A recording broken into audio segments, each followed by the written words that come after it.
Paramount Plus recently acquired the Korean series Bargain, so it's not just Netflix and Disney and a few other streaming platforms that are dipping their toes into Korean dramas, because they took the world by storm ever since a certain TV series on Netflix did an amazing Squid Job game.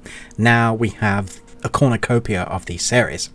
However, is this one worth your time? Let's jump in and talk about it. No Hung-soo visits a motel room to see Park Joo-young.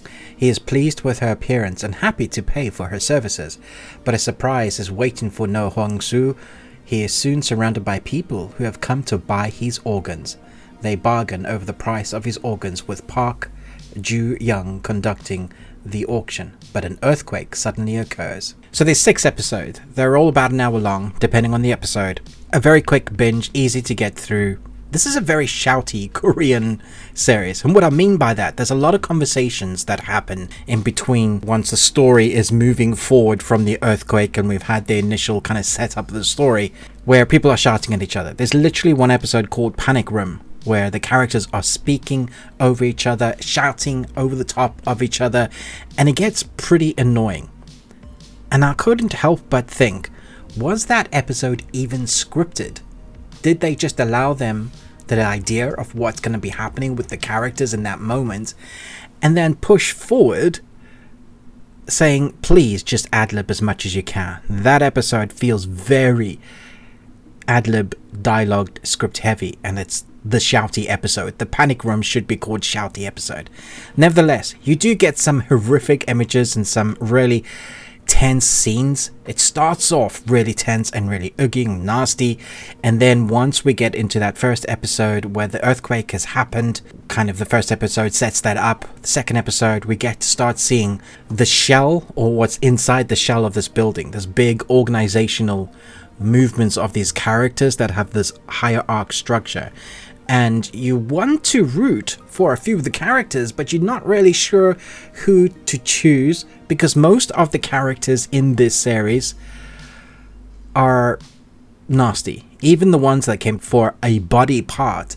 There's a reason why they're doing that, obviously, but still, you're buying a person's body part off the black market.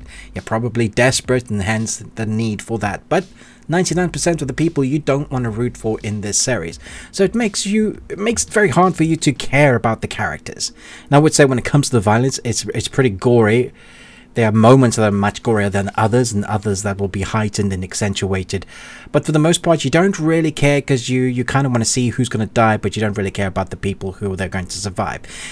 Our story does center around the guy is going to have his body parts sold, and about the woman basically is the one that drew him there. That for the most part, and one other character who's one of the buyers, centers on the 3 characters there. Now each of them have their own faults, and they're very flawed. They have their own reasons for being there, but I'm not sure I cared enough about any of them. As a one-time watch, I think this is a good, easy binge, but it's not something I'm going to remember much at all. I've seen loads better Korean series than this, but it does kind of tick the need for something that is different, the sets that are good, the sort of adventure horror combined with that claustrophobic nature creates an atmosphere that you want to have in a series like this. So when you put a bunch of nasty people in a collapsing building, then you see what they get up to and who's going to get one up on each other just to survive into the next room.